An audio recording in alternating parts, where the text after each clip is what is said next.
네, 오늘 우리가 오전에 나눴던 것처럼 교회 교육주일로 그렇게 보내고 있습니다. 어, 해외에서도 그렇지만 우리나라도 그렇고 다음 세대를 길러내고 다음 세대가 예수를 믿게 하는 일만큼 우리 교회에게 중요한 일은 또 없는 것 같습니다. 왜냐하면 여기 앉아 계신 우리 집사님들, 권사님들, 장로님들 우리 모두는 참 좋은 신앙을 가지고 예수님을 잘 따라가고 있지만 다음 세대, 우리의 자녀들 또는 우리 아이들은 그렇지 못한 이들이 많이 있는 게 현실이기 때문에 그 아이들이 잘 따라가서 우리 교회가 주어진 예수님의 지상 명령을 잘 감당하고 또 하나님 원하시는 그 하나님의 나라를 이 땅 가운데 오게 하도록 하는 것을 계속해 가기 위해서는 우리가 다음 세대를 잘 길러내는 일이 너무나도 중요하다라고 생각이 되어집니다. 그렇기에 오늘 하루를 또 지내면서 우리가 다음 세대를 위해서 더 기도하고 또 마음에 품을 수 있는 그런 시간들이 되었으면 좋겠습니다. 제가 아까 전에 말씀드렸던 것처럼 저는 이제 그 열방대학이라는 곳에 가서 제자 훈련을 하게 됐는데 처음 갔을 때가 언제냐면 2009년이었습니다. 2009년에 이제 그 당시에는 이제 싱글일 때인데 혼자 가서 6개월 동안 전도 훈련, 그러니까 제자 훈련을 받았어요. 그래서 3개월은 강의를 듣고 이제 3개월은 이제 아울리치 단기 선교를 갔거든요. 그래서 한 장 넘겨주시면 슬라이드를 이제 제가 단기 선교 갔을 때 아프리카로 갔습니다. 그래서 그때 이제 아프리카에 가서 아이들에게 복음 전하고 또 같이 교제하고 그렇게 섬겼던 기억이 있었는데 그때 제가 이 6개월의 제자 훈련 과정을 겪으면서 정말 이 예수님의 제자가 되고 또 제자를 삼는 일만큼 또는 사역만큼 중요한 사역은 없겠다라는 그 생각을 좀 확실히 차서 돌아왔던 기억이 있습니다. 그래서 내가 요 사역을 교회 안에서도 계속해서 교회 안에 있는 특별히 다음 세대 아이들이 예수님을 잘 따라가고 또 예수님이 제자가 되는 것을 나도 그렇게 되고 또 아이들도 그렇게 할 수 있도록 해주면 좋겠다라는 생각에서 그럼 뭘 해야 될까라는 고민 중에 내가 좀 더 공부를 해야겠다. 그래서 그때 이제 횃불 트리니티라는 이제 서울에 있는 신학교에 또 들어가서 공부를 더 하게 됐습니다. 그래서 그때 기독교 교육 전공으로 해가지고 그때 이제 공부를 하게 됐고 한 장 넘겨주시면 이제 그때 이제 졸업했던 친구들의 모습입니다. 이제 횃불 트리니티가 이제 동아시아권에 있는 목회자들이 많이 와서 공부를 같이 하기 때문에 한국인들보다 이제 외국인들이 많은 그런 학교였습니다. 그래서 이제 그때 이제 기독교 교육으로 이제 공부하고 논문도 이제 제자 훈련에 관련된 청소년 제자 훈련에 관련된 걸 썼는데 그러고 나서 이제 교회 들어가서 이제 교회에서 이제 그렇게 배워왔던 거, 내가 경험했던 것들, 제자 훈련을 이렇게 이목저목으로 접목을 하면서 그렇게 시도를 해봤습니다. 시도를 해봤는데 그렇게 사역을 하면서 계속해서 부딪히게 되어지는 여러 가지 문제들이나 도전들이 있었는데 그 중에서 제일 중요한 것 한 가지는 뭐였냐면 바로 말씀에 대한 그런 갈급함이었습니다. 무슨 말이냐면 제가 예수님의 제자가 되어지고 아이들이 예수님의 제자가 되어지도록 하는 여러 가지 중요한 것들이 있겠지만 그 중에서 제일 중요한 거 하나를 꼽으라고 한다면 말씀이더라고요. 그렇다고 해서 다른 게 중요하지 않다는 건 절대 아니죠. 아이들과 함께 예배드리고 기도하고 같이 놀고 노는 거 되게 중요하잖아요. 놀아주고 먹여주고 정말 중요한 것들이 많이 있는데 말씀보다 중요한 건 없다라는 것이 제가 제자훈련을 공부하고 또 제자훈련 사역을 하면서 아이들과 많이 느꼈던 것들이었습니다. 여러분들은 어떻게 생각하십니까? 여러분들이 만약에 누군가를 제자 삼고 또는 여러분들이 예수님 제자가 되어진다라고 했을 때에 제일 중요한 것은 무엇이겠습니까? 또 오늘 우리가 교회 교육주일로 지내고 있기 때문에 우리 앉아 계신 선생님들에게 또 질문을 던지자면 아이들을 또는 청소년들이나 청년들을 우리가 제자 삼기 위해서 제일 중요한 것은 무엇일까요? 그리고 이 질문은 저나 우리 교사들에게만 해당되는 게 아니라 제가 오전에도 말씀드렸던 것처럼 우리 모두에게 다 해당되는 질문입니다. 왜냐하면 예수님이 분명히 말씀하시기를 우리 모두는 다 가르치는 자가 되어야 되기 때문입니다. 제가 증거를 갖고 왔습니다. 마태복음 다음 장 한번 보여주시겠습니까? 여기 보시면 우리에게 너무나도 잘 알려져 있는 예수님의 지상 명령이 있죠. 마태복음 28장 19절로 20절 말씀인데 같이 한번 읽어보겠습니다. 시작. 그러므로 너희는 가서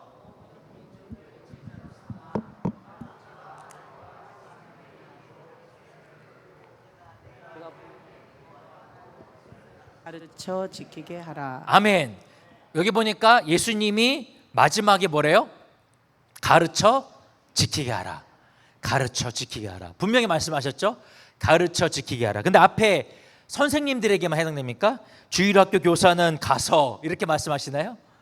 여기에 목사는, 장로는 가서 이렇게 안 하시죠? 예수님이 분명 말씀하시기는 너희는, 여기서 말하는 너희는 누굽니까? 예수님을 따라가고자 하는 모든 자들, 그러니까 모든 그리스도인들, 모든 성도님들에게 해당되는 말이라는 것입니다. 근데 분명히 말씀하시기를 너희는 가서 모든 민족을 제자로 삼아, 그렇죠? 그래서 아버지와 아들과 성령의 이름으로 세례를 주고 내가 너희에게 분부한 모든 것을 가르쳐 지키게 하라라고 되어 있습니다. 그렇기 때문에 이 예수님의 지상 명령에서 우리가 분명히 볼 수 있는 중요한 사실 가운데 하나는 뭐냐면 우리가 누군가를 제자 삼기 위한 그 사명을 위해서 가르치는 일은 결코 빼놓을 수 없다라는 것입니다. 그렇기 때문에 우리가 계속해서 이 가르치는 일들을 감당하는 사람들이 되어야 됩니다. 또한 이 말씀에 의하자면 우리가 각자의 삶에서 예수님의 제자가 되어지고 또한 다른 사람을 제자 삼기 위해서 이 말씀을 전하고 가르치는 일들을 빼놓을 수 없다는 것인데, 안타까운 것은 우리 안에 어느샌가 이 말씀을 배우고 가르치는 일들에 대해서 약화되어지거나 잊혀지는, 또는 그것이 형식적으로만 자리매김하는데 그치는 경우들이 종종 있을 수 있다라는 것이 우리들의 이제 연약하거나 좀 안타까운 모습인 것 같습니다. 근데 만약에 이 가르쳐 지키긴 하는 일들이 일어나지 않는다면 어떤 일이 벌어지냐면, 겉모습으로 볼 때는 교회당 안에, 예배당 안에 아이들이 오는 것처럼 보일지 몰라도 그 아이들이 예수님의 제자가 되어지는 데까지는 못 갈 수 있다라는 말입니다. 제가 과거에 이제 우리 교단에서 이제 제법 규모가 있던 교회에서 사역을 했던 적이 있습니다. 아이들이 막 중등부만 100명씩 모이고 뭐 중고등부만 200명, 300명씩 모이는 교회에 있었는데, 모이면 같이 모여서 프로그램도 하고 뭐 여러 가지 예배도 드리고 재밌는 거 많이 해요. 그럼 아이들이 많이 옵니다.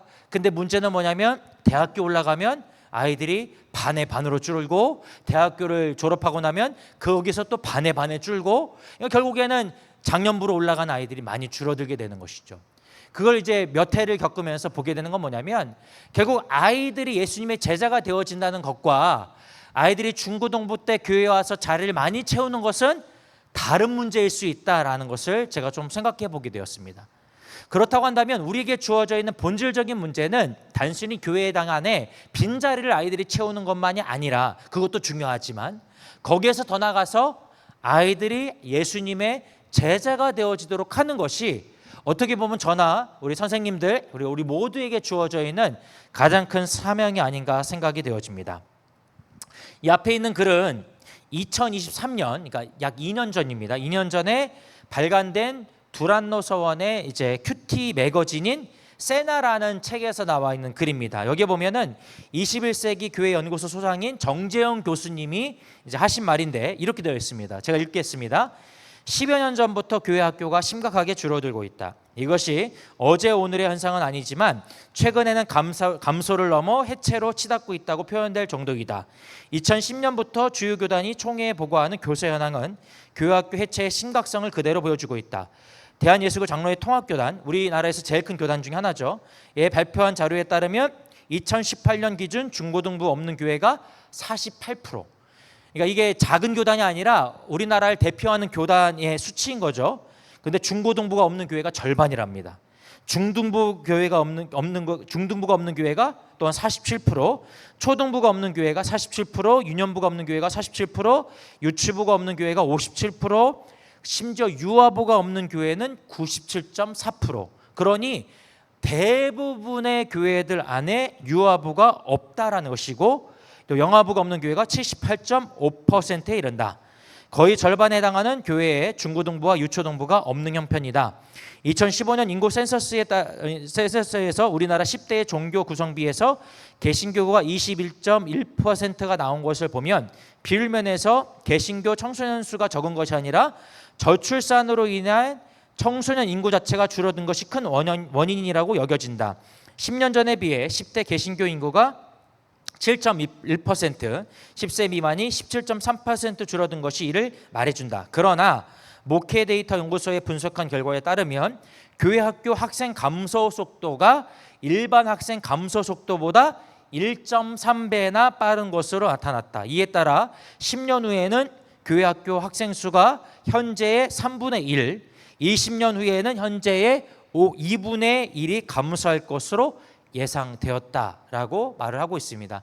그러니까 어떻게 보면 비단 우리 김천 은혜교회의 상황만이 아니라 어떻게 보면 어느 도시만의 상황이나 어느 시골에 있는 또 지역에 있는 작은 교회들만의 문제가 아니라 한국교회 전반적으로 다음 세대가 교회를 떠나고 있거나 또는 예수를 따르지 않는 일들이 일어나고 있는 것은 우리에게 큰 위기라고 현재 그렇게 정재영 교수가 말을 하고 있다라는 것입니다. 그런 점에서 봤을 때 우리에게 주어져 있는 이 어떤 지금 교회 학교의 문제라든지 다음 세대에 대한 문제는 단순히 숫자적인 문제를 채우는 것만으로만 이제 해결될 수 없다라는 것이죠. 그러면서 그 다음 장을 보여주시면 이런 기사들도 많이 보셨을 겁니다. 뭐냐면 2030년에는 주일학교의 90%가 사라질 것이다. 이게 어느 지역에만 국한된 게 아닙니다. 그러니까 우리나라 전체 서울부터 제주도에 이르기까지 전체에 걸쳐서 약 90%의 교회가 더 이상 초등부, 유년부, 뭐 다음 세대가 없는 그런 교회가 될 것이라고 비관적인 전망을 했고요. 이게 2030년이라고 한다면 지금부터 한 5년 정도밖에 남지 않은 것입니다. 그만큼 오늘날 한국 교회가 마주하고 있는 다음 세대에 대한 문제는 무척이나 심각한 상황이라고 할 수가 있을 것입니다.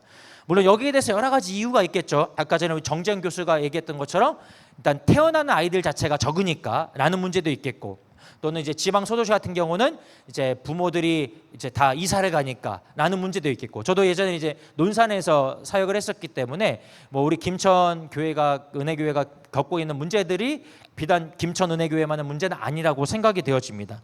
그래서 여러 가지 이유가 있겠지만 그렇기 때문에 우리에게 주어져 있는 사명은 분명합니다. 뭐냐면 많은 아이들이 나오도록 하는 교회이기보다는, 그것도 중요하지만 그보다 더 중요한 것은 주어져 있는 한 명 한 명의 영혼들에게 집중하는 것이 우리에게 주어져 있는 분명한 부르심이라는 것이 더 중요한 시대를 살아가고 있다고 생각이 되어집니다. 어차피 저희가 어떤 수를 쓰더라도 어떤 프로그램을 쓰더라도 갑자기 이 자리에 아이들이 100명씩 몰려오거나 200명씩 몰려오도록 할 수는 없는 것이 현실이고, 비단 우리 교회뿐만 아니라 지금 한국교회 전반적인 상황이라는 것이죠.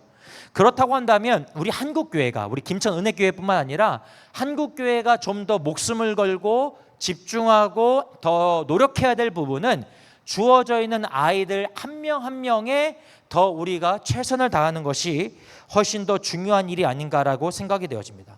왜냐하면 그렇게 전도되어진 아이 한 명, 그렇게 예수님의 제자가 되어진 아이 한 명이 나중에 김천을 변화시키고 한국을 변화시키고 열방에 영향을 미칠 수 있는 그런 사람으로 자라갈 수가 있기 때문입니다. 그 아이 한 명이 갖고 있는 그 가능성, 그 아이 한 명이 갖고 있는 그 가치가 내가 생각하고 우리가 생각하는 것보다 훨씬 더 클 수 있기에, 우리가 교회 교육주의를 보내면서 다음 세대를 걱정할 때에 숫자적인 면보다 그 아이 한 명 한 명을 향한 우리들의 마음가짐을 다시 한번 점검하는 것이 훨씬 더 중요할 수 있다라고 생각이 되어진다는 뜻입니다. 그렇기에 저는 김천 은혜교회에 아이들이 몇 명 있는지 알 수 없지만 우리 선생님들이 계시고 하기 때문에 우리 아이에게 맡겨지는 그 아이들 한 명 한 명, 그 아이들 한 명 한 명에게 좀 더 집중하고자 우리가 결단하고 또 나아갈 수 있는 그런 은혜의 시간들이 우리에게 있기를 주의 이름으로 부탁을 드립니다. 20세기 초에, 다음 한 장 넘겨주시면, 20세기 초에 2차 세계대전이 한참이던 당시에 일본에 한 명의 기독교인이 있었습니다. 이 사람은 세상이 불안하고 전쟁의 공포와 혼돈이 극에 달하고 있던 시대 속에서 맡겨진 한 명, 이름을 먼저 보여주셨네. 이름만 보여주실 필요 없는데 한 명 한 명에게 최선을 다하고 그렇게 성경을 가르치는 일을 멈추지 않던 사람이었습니다. 이분은 아이들 한 명 한 명, 나에게 맡겨져 있는 영혼 한 명 한 명에게 하나님의 말씀을 가르쳐서 그 사람이 예수님의 제자가 되어지는 것이 나의 사명이다, 그걸 믿고 살아가던 사람이었어요. 그래서 그 당시에 모든 사람들이 천황에게 절을 하고 그렇게 천황을 신으로 섬기던 시절에 나는 오직 하나님 외에는 아무에게도 절하지 않는다라는 말 때문에 원래 교사의 어떤 직업을 갖고 있던 사람이었는데 그 교사로부터 쫓겨나고 그렇게 이제 본인이 스스로 우리가 오전에 보았던 것처럼 그렇게 영문 밖으로 나아가는 삶을 살았던 사람이 바로 이 사람이었습니다. 그래서 이 사람이 이름이 뭐냐면 바로 우치무라 간조라는 사람입니다. 들어보셨죠? 우치무라 간조는 그렇게 정말 한 명 한 명 모은 사람들을 예수님의 제자로 삼기 위해서 말씀을 가르치고 제자를 삼던 그런 사람이었습니다. 그래서 그렇게 2차 세계대전 속에서 많은 사람이 우상을 숭배하고 천황을 숭배하던 속에서도 정말 소수의 사람들이 예수를 믿고 예수를 따라갈 수 있도록 가르쳤고 그 중에 누구도 있었냐면 조선인들도 있었습니다. 그래서 우찌무라 간조 밑에 들어가서 복음을 듣고 예수를 믿고 예수님의 제자가 되어진 사람들이 있죠. 조선인들 중에서 대표적인 두 사람이 있습니다. 바로 다음 장 넘겨주시면 왼쪽에 있는 사람이 누군지 아십니까? 왼쪽에 있는 사람이 함석헌이라는 사람이고 오른쪽에 있는 사람이 누굽니까? 여러분 잘 아시는 바로 윤동주라는 시인입니다. 이 두 분이 우찌무라 간조라는 그리스도인 밑으로 들어가서 성경을 배우면서 예수님의 제자가 되어집니다. 그래서 함석헌이라는 분은 돌아와서 독립운동을 주도하는 그런 사람이 되었습니다. 언론가이자 독립운동가로서 일제 어떤 그 군경들이 탄압을 벌이고 어려움을 주던 시절에도 그렇게 독립운동을 일으키고 오산에서 학교를 세워서 교사로 활동하면서 그렇게 아이들, 다음 조선 아이들에게 그들의 정체성을 가르치는 일들을 감당했던 인물이 바로 함석헌이었습니다. 옆에 있던 윤동주는 너무나도 잘 아시죠? 윤동주 시인은 그 정말 어려운 시절에 시를 통해서 정말 무너진 조선인들의 마음을 위로하고 그들에게 소망을 주되 그냥 인간적인 소망이 아니라 복음 안에서 소망을. 그래서 이 윤동주 시인의 시를 보면요, 되게 복음적인 시들이 많아요. 기독교인 정체성 안에서 글을 시를 썼기 때문에 윤동주 시인의 시를 보면은 되게 복음적인 내용들이 많이 보이는데 그 내용들을 통해서 조선인들을 위로하고 독립을 소망하며 인내하도록 했던 것이 바로 이 두 사람의 역할인데 그게 어디서부터 왔느냐? 물론 복음 때문이죠. 근데 그 복음을 전하고 말씀을 가르쳤던 우찌무라 간조라는 한 명의 선생님 때문이었습니다. 그 우찌무라 간조의 헌신 때문에 그렇게 독립운동에 불이 붙고 그렇게 이 땅에 예수님의 제자가 되어지는 조선인들이 하나 둘 나와서 이 땅을 변화시켰다라는 것입니다.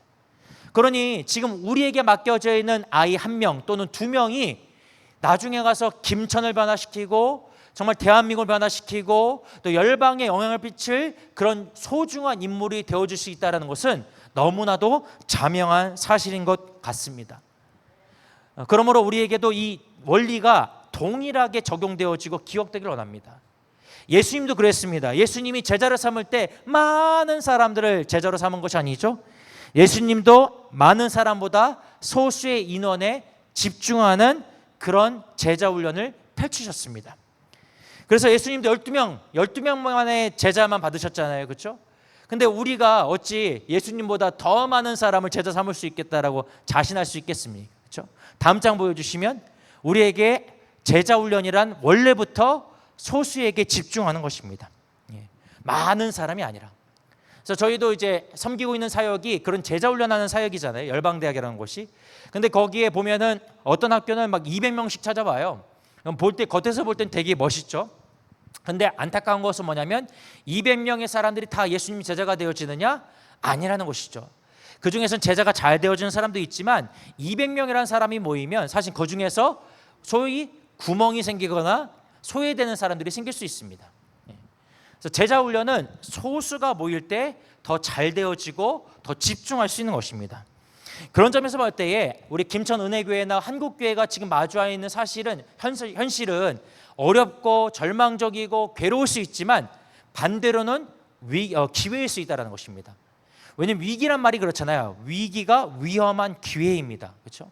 그렇기 때문에 아직 우리에게 기회가 있습니다. 어떤 기회가 있냐면 정말 주어져 있는 한 명 한 명의 아이들에게 우리가 더 집중할 때에 그 아이들이 예수님의 제자가 되어줄 수 있고 그렇다면 다시 교회 안에 그런 부흥과 또 회복의 일들이 분명히 일어날 수 있게 될 것이라 믿습니다. 자, 그러면 다시 첫 번째 질문으로 돌아와 보겠습니다. 그러면 그렇게 주어져 있는 한 명 한 명의 소수의 아이들에게 또는 소수의 다음 세대에게 우리가 제자를 삼기 위해서 우리가 그들에게 뭘 가르쳐야 될까요? 아까 우리가 우찌무라 감조를 볼 때도 힌트를 얻었습니다. 아이들에게 가르쳐야 될 여러 가지 신앙적인 교육이 있겠고 가르침들이 있겠지만 제일 중요한 것은 바로 말씀이라고 저는 확신합니다. 아이들에게 말씀을 가르치고 아이들이 그 말씀을 배우며 말씀을 살아내는 그 삶을 살아갈 때에 분명 그 아이들이 예수님의 제자가 되어줄 것이라 믿어 의심치 않습니다. 저는 이 사실을 목회와 선교 현장에서 매번 경험을 하고 있습니다.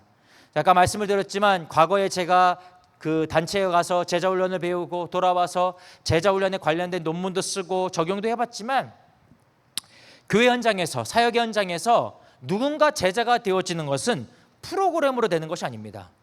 교회 안에는 어떤 양육 프로그램 12주 과정을 마친다고 해서 또는 6개월 과정을 마친다고 해서 그 사람이 제자가 되는 게 아닙니다. 저희 단체에도 6개월의 과정이 있는데 6개월의 과정을 통과해서 정말 신실하게 예수님의 제자가 되는 사람도 있지만 모든 사람이 그렇게 되는 건 아니거든요. 어떤 사람은 6개월 동안 정말 많은 시간과 많은 돈을 들이고 와서 제자훈련을 받아도 6개월 뒤에 예전처럼 똑같이 살아가는 사람들이 존재합니다. 왜냐하면 프로그램이 사람 바꾸는 게 아니기 때문이거든요. 누군가 예수님의 제자가 되어진다는 건 그 사람이 하나님의 말씀을 인격적으로 만날 때 그리고 이 말씀을 살아갔더니 그 말씀대로 되어지는 것을 확인했을 때에 우리는 예수님의 제자가 되어지는 것입니다. 그렇기 때문에 우리가 아이들에게 가르쳐야 되는 것은 분명합니다. 그 아이들이 하나님의 살아있는 말씀을 경험할 수 있도록 하는 것. 다른 세상의 많은 가치보다 이 하나님의 가치가 가장 중요하고 가장 위대하고 정말 살아있는 하나님의 말씀이라는 것을 경험할 수 있도록 해주는 것이 저나 우리 선생님들이나 우리 모든 성도들에게 주어져 있는 분명한 사명이라고 저는 믿어 의심치 않습니다. 그렇기 때문에 우리 아이들이 이 하나님의 말씀을 경험할 수 있도록 우리는 도와줘야 됩니다. 그런데 그렇게 아이들이 하나님의 말씀을 경험할 수 있도록 하기 위해서 몇 명의 교사가 필요할까요? 물론 많으면 좋겠지만 사실 한 명의 교사로도 충분합니다. 한 명의 교사만 있어도 그 아이가 예수님의 제자가 될 수 있다는 것입니다. 우리는 때때로 그런 얘기를 할 때가 있습니다. 우리 교회 안에는 재원이 부족해서 또는 인적 자원이 부족해서 또는 배운 것이 없어서 뭐가 부족해서 그렇게 말할 수 있겠죠. 근데 반대로 그런 걸 다 갖고 있는 교회라고 해서 모든 아이들이 다 예수님 제자가 되나요? 아니거든요. 그 정말 큰 교회 안에서 그런 일이 일어난다면 분명히 헌신하는 교사, 소수의 교사 몇몇 사람이 있기 때문에 그런 일이 되어지는 것입니다. 반대로 말하자면 우리 교회 형편이 약간은 그런 큰 교회에 비교해서 부족하다 할지라도 헌신되어 있는 교사 1명, 2명, 소수의 교사들이 있다 한다면 그 교사의 숫자만으로도 충분히 아이들이 예수님의 제자가 되어주기에 충분하다라는 것입니다. 마치 우찌무라 간조라는 한 명의 헌신된 교사 때문에 함석헌과 윤동주라는 예수님을 따라가는 그런 예수님의 제자들이 나왔던 것처럼 오늘날 우리에게도 주어진 상황 속에서 정말 아이들에게 집중하고 헌신할 수 있는 교사 한 사람이 있다면 그렇게 예수님의 제자가 우리 김천 은혜교회 안에서도 생겨날 줄로 믿습니다. 만일 우리가 아이들을 제자 삼지 못하고 또 타인을 제자 삼지 못하는 이유가 있다면 여러 가지 이유가 있을 수 있겠지만 아마도 그 가운데 하나는 우리가 이 하나님의 말씀에 대한 확신이 없기 때문일 수도 있다라고 생각이 되어집니다. 무슨 말이냐면 이 하나님의 말씀이 정말 살아있는 하나님의 말씀이며 오늘도 우리를 변화시키고 우리의 삶을 통치하기에 충분한 그 하나님의 말씀이라는 확신이 없기 때문에 말씀으로 아이들을 가르치고 말씀으로 아이들을 제자 삼는 일들을 우리가 어쩌면 멈추고 있을 수도 있다라고 생각이 되어집니다. 그렇기에 오늘날 우리가 이 말씀을 어떻게 대하고 있는지를 한 번쯤 돌아봤으면 좋겠습니다. 과거에 보면 사극 같은 데 보면은 어명이요 해가지고 이렇게 왕의 어명이 적혀 있는 이렇게 두루마리를 이렇게 갖고 오잖아요. 신하들이 갖고 오면 그 앞에 어떤 대감이 있다 할지라도 대감이 어떻게 어명을 받습니까? 무릎 꿇고 받습니다. 무릎 꿇고. 왜냐하면 이 어명을 전달한 사람이 자기보다 직급이 낮거나 신분이 낮아도 그 사람이 들고 있는 이 말은 그 사람이 말이 아니라 왕의 말이기 때문에 이 왕의 말 앞에 그 대감이 되었든 누가 되었든 엎드려지는 것이죠. 그 말이 갖고 있는 권위가 있다는 것입니다.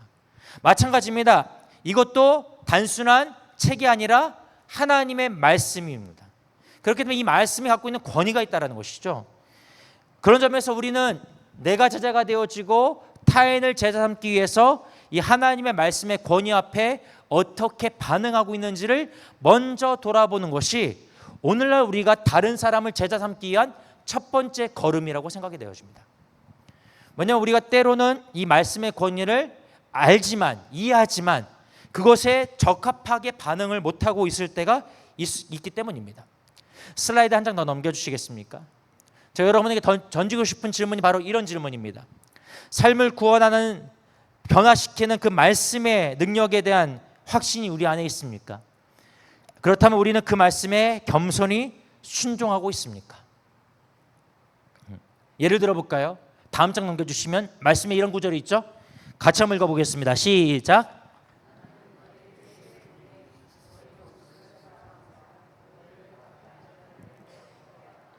네, 여기 보니까 예수님께서 뭐래요? 원수를 사랑하라라고 분명히 말씀하십니다. 근데 우리는 과연 그렇게 이웃을 정말 사랑하고 있습니까? 뭐 다른 사람 얘기가 아니라 제 얘기거든요. 저도 살고 있는 그 선교 공동체 안에서 정말 여러 가지 관계 어려움들이 있어요. 근데 그 관계 어려움들이 있을 때마다 제가 이제 이 말씀 앞에 서서 제 자신을 반추해 봅니다. 그러면서 던져보는 거죠. 나는 과연 이 예수님의 말씀 앞에 하나님의 살아있는 하나님의 말씀 앞에 어떻게 반응하고 있는가? 왜냐하면 여전히 저는 용서하지 못하는 사람, 용서하기 어려운 사람, 꺼려운 사람, 불편한 사람들이 있거든요. 근데 그 사람들을 대할 때마다 이 말씀 앞에 나는 과연 온전히 순종하고 있는가? 라는 질문을 계속 던져보게 됩니다. 비단 이 말씀뿐만 아니라 성경 안에는 관계에 대한 것, 삶에 대한 수많은 하나님의 가치들이 들어가 있는데 나는 과연 그 말씀대로 행하고 있는가? 내 이웃을 내 몸과 같이 사랑하라. 또는 어려운 이웃을 보면 도와줘라. 라는 그 하나님의 말씀 앞에 나는 과연 어떻게 반응하고 있는가를 볼 때에 나는 때로는 하나님 말씀보다 내 자존심이나 내 처지를 더 중요하게 여길 때가 있는 것 같거든요. 그러면 나는 과연 하나님 말씀을 그 말씀의 권위를 온전히 인정하고 있는가? 사실 그 말씀을 인정하기 위해서 우리가 해야 될 게 있습니다. 그게 뭐냐면 바로 우리가 희생하고 포기해야 될 것들입니다. 말씀을 순종하기 위해서 우리가 희생하고 포기해야 될 것들이 있습니다. 오전에도 말씀드린 것처럼 우리가 하나님을 예배하는 자가 되기 위해서 우리가 포기해야 될 것들이 있습니다. 시간을 포기해야 되고요. 때로는 재정을 포기해야 되고요. 때로는 우리의 어떤 자존심을 포기해야 되고요. 때로는 우리가 어떤 정말 포기하고 싶지 않은 그런 것들을 계획도 포기해야 되고 그런 것들을 포기해야 우리가 하나님의 말씀에 순종할 수 있는 사람들이 되어집니다. 그래야 내가 정말 이 말씀대로 살았더니 여기에 있는 다윗처럼 하나님이 내 삶에도 역사하시네. 내가 이렇게 포기했더니 바울이 경험했던 것을 나도 경험하고 있네. 내가 그렇게 정말 말씀의 원리들을 적용했더니 하나님이 내 삶에도 그렇게 간섭해 주시고 내 삶에도 간증이 있구나 라고 대답할 수 있는지도 모르겠습니다. 우리 삶에 그런 경험들이 있어야 돼요. 또 우리 교사들이 또 제가 우리 모두가 말씀을 살아가는 것들을 통하여서 아이들이 우리 어머니가 우리 아버지가 우리 목사님이 우리 또 선생님이 말씀을 그렇게 살아가는 것을 보면서 도전을 받고 우리도 그렇게 살아가는 사람들이 되어야 되는구나 라고 그렇게 가르치는 자들이 되어야 됩니다. 왜냐하면 말씀은 교실에서만 배울 수 있는 것이 아닙니다. 교실에서 원리를 배울 수 있지만 그건 절반만 배운 거예요. 말씀을 온전히 배우는 건 배운 것을 실천할 때에 배우게 되어집니다. 그런데 적지 않은 그리스도인들이 말씀을 배우는 데서 그칩니다. 절반에서. 배운 것을 적용할 때에 온전히 배우는데 거기까지 못 가는 거예요. 그러니 말씀의 능력이 내 안에 완전히 경험되어진 일들이 빈번하지 못합니다. 그러니 겉모습은 그리스도인으로 살지만 능력 없는 그리스도인으로서, 열매 없는 그리스도인으로서 우리가 살아가고 있는지도 모르겠습니다. 그런데 우리가 그 열매를 맺을 때, 우리가 그 능력을 맛볼 때 이 기독교 안에 정말 큰 기쁨이 있거든요.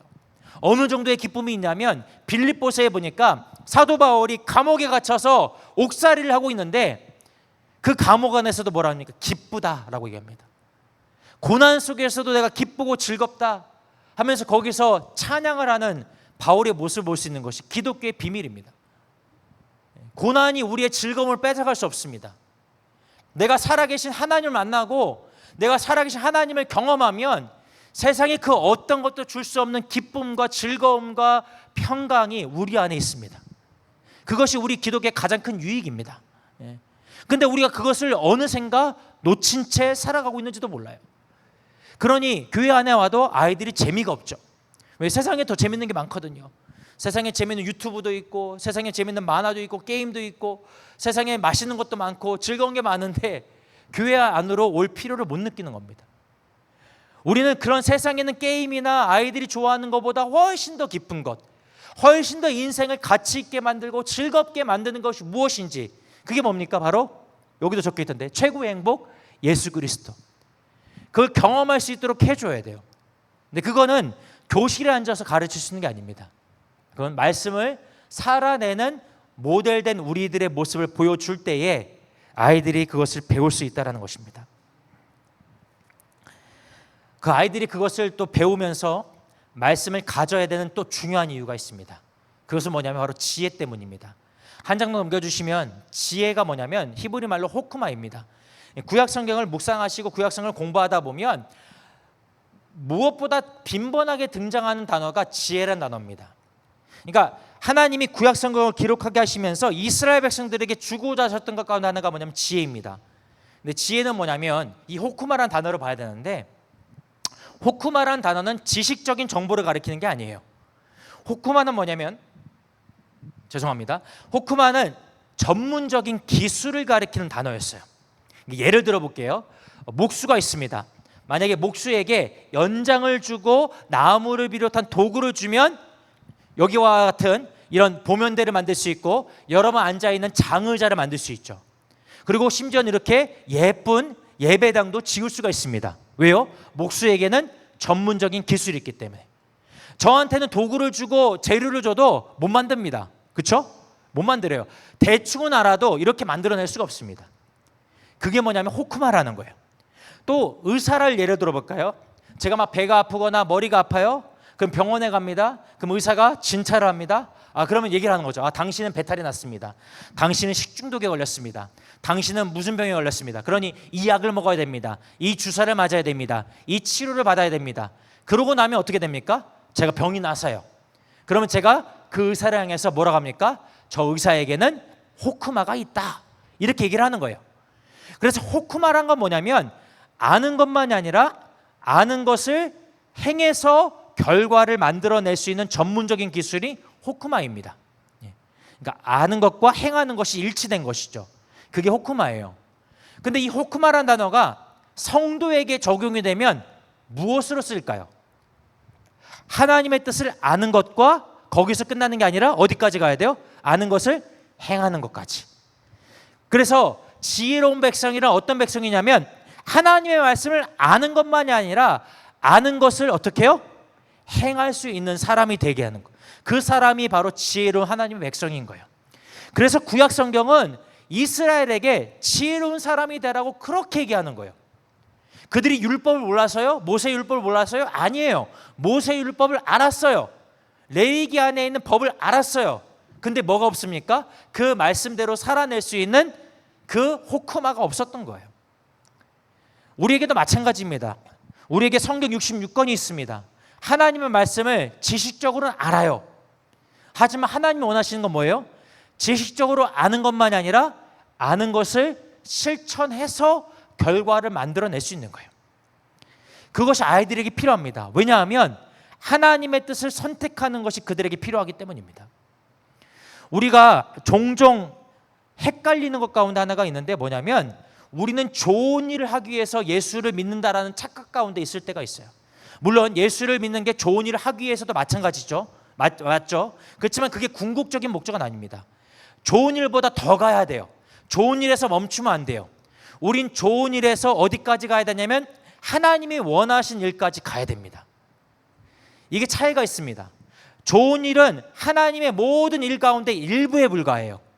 왜냐하면 그 안에는 때로는 내가 할 수 없는 것 또는 내가 감당하기에 벅차 보이는 일까지도 하나님의 일까지 들어가거든요. 이걸 대표적으로 얘기하는 책이 뭐냐면 욥기입니다. 욥기를 대충 여러분 기억나시죠? 우리는 욥이 왜 고난을 받았는지 알아요. 근데 욥은요 몰랐어요. 왜 고난을, 천상에서 어떤 일이 벌어졌는지 욥은 몰랐습니다. 그렇기 때문에 욥기를 읽어보면 처음에는 하나님을 향한 그 믿음이 변하지 않아요. 근데 점차 욥이 흔들립니다. 고난 속에서 친구들이 찾아와서 친구들이 계속해서 회개하라고 빈정대고 고소하고 하는 속에서 욥이 답답하니까 하나님을 향한 신앙이 조금씩 흔들리면서 막 하나님께 따지듯이 묻는 일들이 욥기 안에 나오거든요. 그러면서 욥기가 우리에게 주고 있는 메시지는 뭐냐면 우리가 때로는 이해할 수 없는 일이 벌어져도 그 속에서도 하나님을 향한 신앙을 변하지 말라는 거예요. 그러니까 우리는 좋은 일에서 더 나가야 됩니다. 하나님 원하신 일까지. 그것이 우리에게 주어진 사명이에요. 그것을 가능하게 하는 게 뭐라고요? 바로 하나님의 말씀입니다. 하나님의 말씀을 모른 채 좋은 일은 할 수 있어요. 왜? 교회 안에서 우리의 신앙의 선배들이 좋은 일을 많이 했잖아요. 여름이 되면은 뭐 수련회를 하고, 가을이 되면 뭘 하고, 겨울이 되면 뭘 하고, 이미 우리 신앙의 선배들이 좋은 일을 많이 해왔기 때문에 굳이 하나님 말씀 몰라도 좋은 일은 할 수 있습니다. 오해하지 마십시오. 좋은 일이 나쁘다는 게 절대 아닙니다. 좋은 일 해야죠. 우리가 선한 일도 해야 되고 좋은 일도 하고 해야 됩니다. 하지만 그게 전부는 아니라는 겁니다. 하나님 우리 김천 은혜교회 성도님들에게 또 우리 선생님들에게 우리 모두에게 요구하는 것은 좋은 일에서 한 걸음 더 나가는 겁니다. 어디까지요? 하나님이 원하신 일까지 하는 것.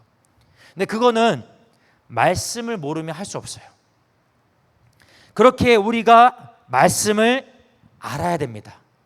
내가 말씀을 알아야 아이들에게 말씀을 가르치고 말씀을 경험해봐야 아이들이 그 말씀을 따라가는 삶을 가르칠 수 있기 때문입니다. 그러므로 오늘 우리에게 주어져 있는 이 시간의 가장 큰 주제 중에 하나라고 한다면 그건 뭐냐면 내가 먼저 말씀을 아는 자들이 되는 거예요. 그래서 오늘 제목을 제가 어떻게 잡았냐면 말씀을 묵상하고 말씀을 가르치는 교사라고 잡았습니다. 여기서 말하는 교사는 우리 주일학교 선생님들만 가르치는 게 아니라 우리 모두를 가르치는 거예요. 왜요? 아까 제가 마태복음 28장 보여드렸지만 우리 모두는 다 교사의 부르심을 받았기 때문이죠. 우리 모두는 말씀을 경험하는 사람이 되어야 됩니다. 우리 선생님들, 여기 앉아 계신 선생님들만 다음 세대를 담당할 수 없어요. 우리 모두가 함께 책임져야 되는 거예요. 우리 모두가 말씀을 경험하고 말씀을 살아내는 모습을 아이들에게 보여줘야 그 아이들이 말씀을 살아내는 기쁨이 여기 있구나, 말씀을 맛보는 삶이 여기 있구나 라면서 세상의 온갖 유혹을 다 내팽겨치고 주님을 따라갈 수 있는 것입니다. 근데 우리가 어쩌면 김천 은혜교회뿐만 아니라 오늘 한국교회가 그 일을 멈추고 있기 때문에 아이들이 세상에 즐거워 보이는 것으로 빠져가고 있는지도 모르겠다라는 것입니다. 그러므로 적어도 우리 김천 은혜교회와 저희만큼은 오늘 내가 말씀을 묵상하고 말씀을 살아내는 교사가 되기로 그렇게 작정하는 사람들이 되었으면 좋겠습니다. 오늘 우리가 읽은 시편 1편은 사실 시편 전체의 서론에 해당하는 그런 장입니다. 그래서 시편 1편을 보면 이 시편 1편을 우리가 율법시라고도 하는데 또 하나 뭐라고 하냐면 지혜시라고도 합니다. 지혜시. 그래서 이 1편을 보시면 지혜로운 자가 되기 위해서 필요한 게 무엇인지를 가르쳐주고 있거든요. 그리고 여러분 잘 아시는 것처럼 지혜로운 자가 되기 위해서 시편 1편을 뭘 요구합니까? 주야로 율법을 묵상하는 자가 되라는 거예요. 여기서 말한 율법이 뭡니까? 모세 율법. 다시 말하면 그 당시 구약 성경인 거예요. 그 당시 성경. 그 당시 주의 말씀을 밤낮으로 묵상하는 자가 바로 어떤 자예요? 하나님의 길을 아는 자가 되고 지혜로운 자라는 거예요. 그럼 반대로 말하면 뭐예요? 하나님 말씀을 모르면 지혜로운 자가 될 수 없다라는 거예요. 하나님의 말씀을 알지 못하면 의로운 길, 하나님의 원하시는 길로 갈 수 없다는 거예요. 여기서도 나오죠. 하나님의 말씀을 모른 채 우리가 그저 눈에 보이는 좋은 길로 갈 수 있어요. 선행을 베풀 수 있고 좋은 일을 할 수 있죠. 하지만 뭐예요? 하나님이 원하시는 길을 갈 수 없다라는 거예요. 그럼 우리 기독교인에게 있어서, 우리 성도에게 있어서 하나님의 말씀을 아는 것보다 더 중요한 건 없습니다.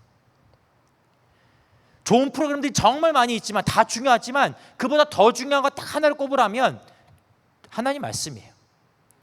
하나님의 말씀을 알아야 우리는 옳은 것과 그른 것을 구별할 수 있습니다. 특별히 좀 혼란스러운 이 세상 속에서 수많은 이단들이 정말 교회 안에 들어와서 어지럽게 만들고 판을 치는 세상 속에서 우리가 하나님의 길을 갈 수 있는 유일한 방법은 뭐냐면 하나님의 말씀을 아는 것밖에 없습니다. 그런 점에서 저는 오늘 주보를 보면서 우리 김천은혜교회에 소망이 많이 있다는 것을 느꼈습니다. 왜냐하면 우리 목사님께서 금요일 날은 레위기를 강의하시고 새벽마다 요한계시록 강의하면서 말씀을 가르치는 사역을 하고 계시잖아요. 말씀을 배우는 것이 우리에게 너무나도 중요한데 은혜교회는 그 일들을 감당하고 있기 때문에 참 소망이 있고 감사하다라고 생각이 되었습니다. 여러분, 그 말씀을 배우시고 말씀을 살아내시는 분들이 되십시오. 그래야 아이들이, 다음 세대가 예수님을 따라갈 수 있습니다. 왜요? 그 안에서 우리가 누리는 즐거움, 예수를 믿는 것이 최고의 행복이 되어지는 그 비결을 말로 설명할 수 없어요. 이건 안 되는 거예요. 이거는 보여줘야 돼요. 이건 경험하게 해줘야 됩니다. 그러기 위해서는 우리가 말씀을 먼저 알아야 되고 말씀을 가는 자들이 되어야 됩니다. 1장 4절 다음 장에 보시면 말씀을 알지 못하는 자들이 어떤 사람들입니까? 그들은 악인들입니다. 그래서 그들의 삶이 어떻습니까? 오직 바람에 나는 겨와 같다라고 표현하고 있습니다. 바람에 나는 겨와 같다는 표현이 어떤 표현입니까? 작은 일만 물어오면 흔들리는 거예요. 어떤 상황만 벌어지면, 어떤 조금이라도 어려운 일이 생기면 막 신앙 요동치는 거예요. 우리가 오전에 같이 말씀 나눌 때 그 얘기 못했지만 히브리서 12장에 보면 어떤 표현이 있냐면 우리가 거하는 하나님의 나라는 흔들리지 않는 나라다, 이런 표현이 있습니다. 흔들리지 않는 나라예요. 우리가 하나님의 말씀에 뿌리를 내리고 있으면 어떤 시련과 어려움과 고난이 와도 흔들리지 않습니다. 그런데 반대로 이 말씀에 뿌리를 내리지 않잖아요. 그럼 교회를 다니고 신앙이 있는 것처럼 보여도 언제 그게 판가름 나냐면 고난이 찾아올 때, 바람이라는 고난이 찾아오고 바람이라는 상황이 바뀌는 일이 찾아오면 어떻게 해요? 날아가는 겨와 같이 되어지는 거예요. 흔들리는 겁니다.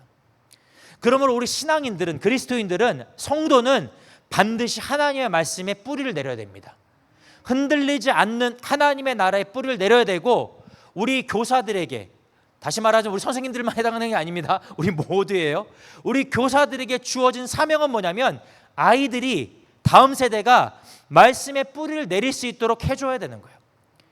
그래야 그 아이들이 군대에 가고, 그 아이들이 대학에 가고, 직장에 가서 고난을 만날 거 아니에요? 시련을 만날 거 아닙니까? 어려운 일을 당할 거 아니에요? 그런데 그때도 흔들리지 않는 거예요. 말씀이 뿌리가 돼야. 말씀이 뿌리가 되지 않으면 그 아이들이 시련을 만나고 어려움 만나면 떠나가는 거예요. 바람에 나는 겨처럼 떠나가는 거예요. 어쩌면 우리가 그렇게 지난 세월 동안 많은 한국의 교회들이 그렇게 해왔는지도 모르겠어요. 그리고 아이들이 교회를 떠나서 세상의 즐거움을 쫓아 떠나가는 건지도 모르겠어요. 우리가 아이들에게 말씀의 가치를 삶으로 증명해 보여줘야 됩니다. 그래서 의인들의 삶, 이 악인들과 반대가 되는 의인들의 삶은 어떤 삶입니까? 같이 읽어볼까요? 시작.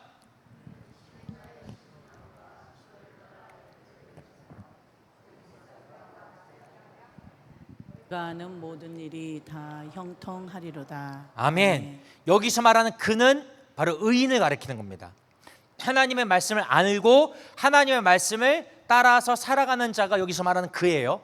근데 그는 시냇가에 심은 나무가 철을 따라 열매를 맺으며, 그러니까 계절을 따라서 올바른 열매를 맺으며 그 잎사귀가 마르지 아니함 같으니 그가 하는 모든 일이 다 형통하리로다 라고 되어 있어요. 여기서 말하는 형통이라는 것은 만사가 잘 되어진다, 이게 아니에요. 아까 봤지만 우리가 예수를 잘 믿으면 우리가 흔히 말하는 세상의 복보다 먼저 찾아오는 게 있어요. 뭐예요? 고난입니다. 예수를 믿는다는 이유로 핍박이 찾아오고 조롱이 찾아오고, 더구나 오늘날 그렇죠, 예수쟁이라고 욕하고 예수 믿는 사람이라고 바보같이 놀려대는 일들이 찾아와요. 그러니까 여기서 말하는 건 만사 형통을 말하는 게 아니라 그 다음 장을 보여주시면 이 문맥에서 말하는 형통한다는 건 뭐냐면 그 잎사귀와 열매가 많이 맺힌다는 거예요. 다시 말하면 하나님의 말씀대로 살아갔더니 그 안에서 경험한 하나님의 대한 간증들이 엄청나게 많아진다는 거예요.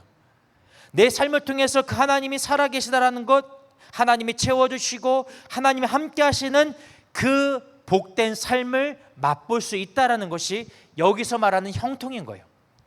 그리고 더 나아가서 어떤 일이 벌어집니까? 더 많은 나무들이 나오니까 숲을 이루게 되어지는 것이죠.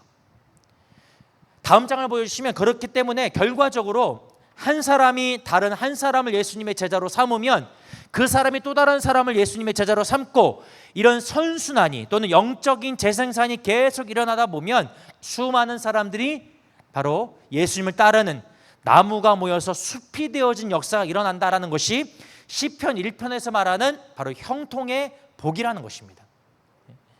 근데 이게 우리에게 필요한 거예요. 누구를 향해서? 다음 세대를 향해서.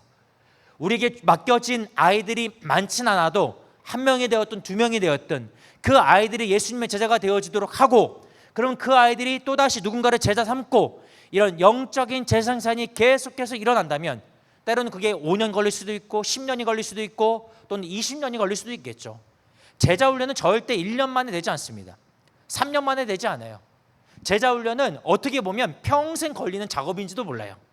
그리고 중요한 것은 우리 교사들이 그 아이들을 다음 세대를 포기하지 않고 꾸준히 감당해 가는 것이에요. 그래서 재생산이 일어날 때에 바로 그 안에 형통의 은혜들이, 형통의 복이 있게 될 줄로 믿습니다.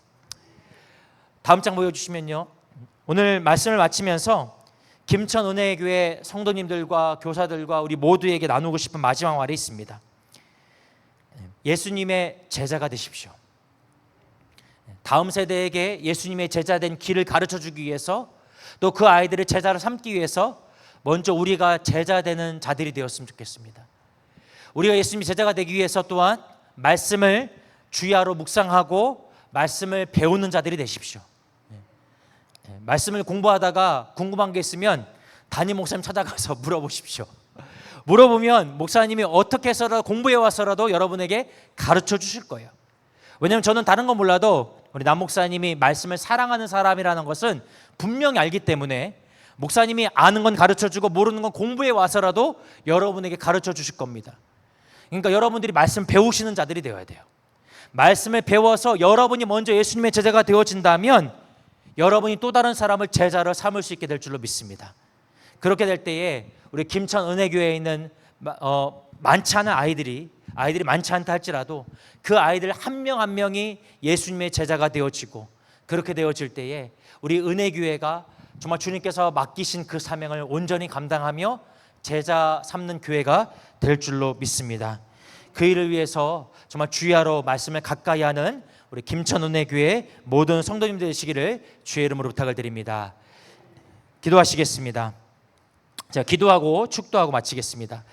좋으신 하나님 감사합니다. 하나님, 우리에게 맡기신 이 제자 삼는 사명들을 오늘 다시 한번 기억하게 하시니 감사합니다. 특별히 교회 교육주의를 맞이하여서 오늘 교사 헌신 예배로 드리면서 정말 주님의 제자를 삼기 위해 다시 한번 결단하는 우리 네 분의 선생님들을 축복하여 주시옵소서. 김천은혜교회 아이들이 몇 명인지 저는 다 알지 못하지만 아이들이 많다 않다 할지라도 맡겨지는 한 명 한 명의 아이들을 잘 감당하여 그 아이들이 예수님의 제자가 되어지게 하는 것이 우리 선생님들과 또 김천은혜교회 모든 성도님들의 사명임을 믿습니다. 그렇게 주님, 우리가 그 일들을 감당하기에 말씀을 더 가까이 하는 자들이 되게 하여 주시옵소서.